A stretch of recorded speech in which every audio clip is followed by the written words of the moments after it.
tapat, matatag at maaasahan balitang tama at totoo lamang dito sa Pilipinas Network. Magandang araw sa ating mga kababayan sa Pilipinas at sa buong mundo.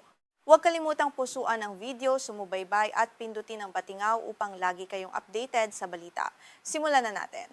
Isang matinding babala ang ipinahatid ngayon ni Ukrainian President Volodymyr Zelensky hinggil sa napipintong malalaking pag-atake ng Russia sa susunod na 24 na oras. Sa isang eksklusibong panayam, binigyang diin ng leader na nakatanggap sila ng sapat na impormasyon mula sa mga kaalyadong bansa na nagpapakita ng mabilisang pag-atake gamit ang mga drone at iba't ibang uri ng makapangyarihang missile na muling yayanig sa bansa.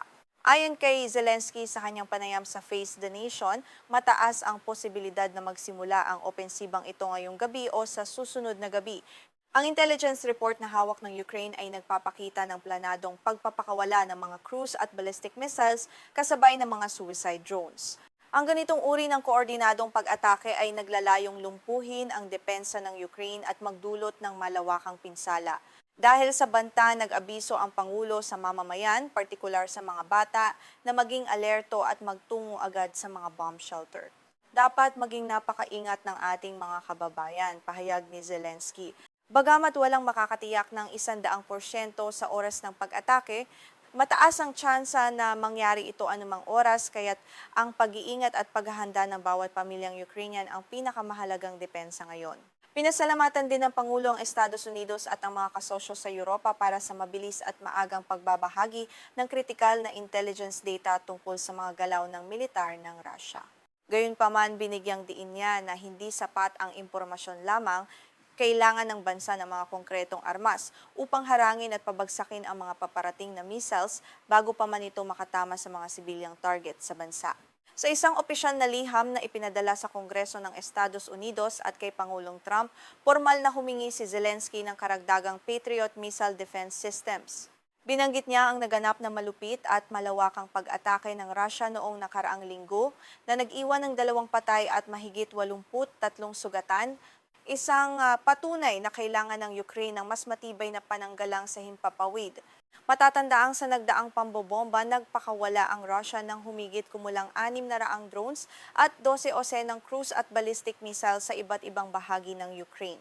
Ang naturang pagsalakay ay nagdulot ng malaking takot sa publiko at nagpakita ng walang humpay na agresyon ng Moscow na naglalayong sirain ang mga pangunahing infrastruktura ng bansa at ubusin ang kakayahan ng Ukraine na ipagtanggol ang sarili. Kasama sa mga ginamit ng Russia sa nagdaang pag-atake ang isang intermediate range hypersonic ballistic missile na may kakayahang magdala ng nuclear warhead.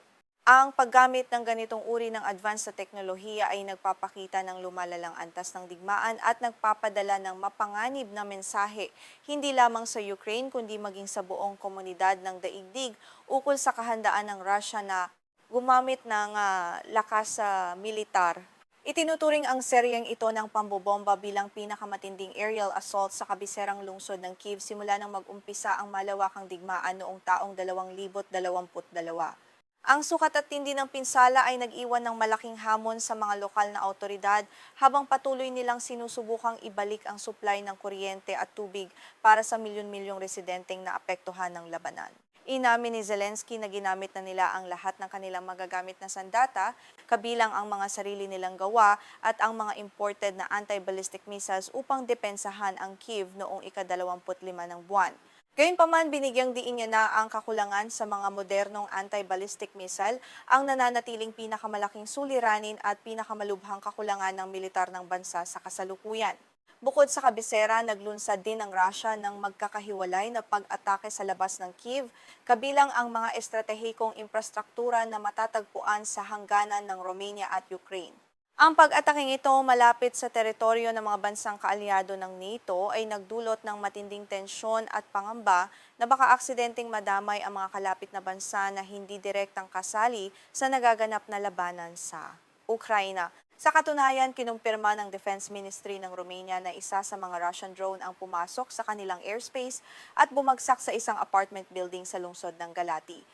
Ang insidenteng ito ay nagdulot ng matinding pagkabahala dahil ang Romania ay isang opisyal na kasapi ng NATO at ang anumang pag-atake sa kanilang teritoryo ay maaaring magbunga ng mas malawak at direktang komprontasyon sa pagitan ng NATO at Russia.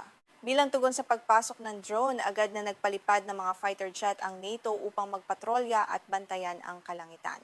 Kinondena ng ilang bansa sa alyansa ang insidente at direktang isinisi sa Russia ang pag-atake, bagamat ang Estados Unidos ay nag-iingat pa sa pagbibigay ng pinal na pahayag habang patuloy na sinusuri ang lahat ng mga nakalap na ebidensya mula sa pinangyarihan ng pagsabog sa Romania.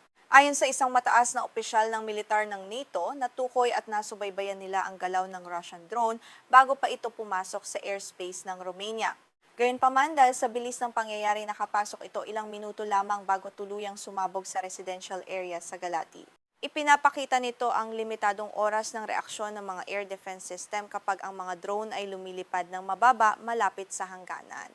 Sa kabilang banda, sa isang press conference, itinanggi ni Russian President Vladimir Putin ang mga akusasyon at sinubukang isisi sa Ukraine ang insidente. Ayon kay Putin, hindi maaaring matukoy ang tunay na pinagmulan ng drone hanggat hindi lubusang nasusuri ang mga natitirang labi nito. Ang pahayag na ito ay itinuturing ng marami bilang isang paraan ng Moscow upang umiwas sa pananagutan sa harap ng komunidad.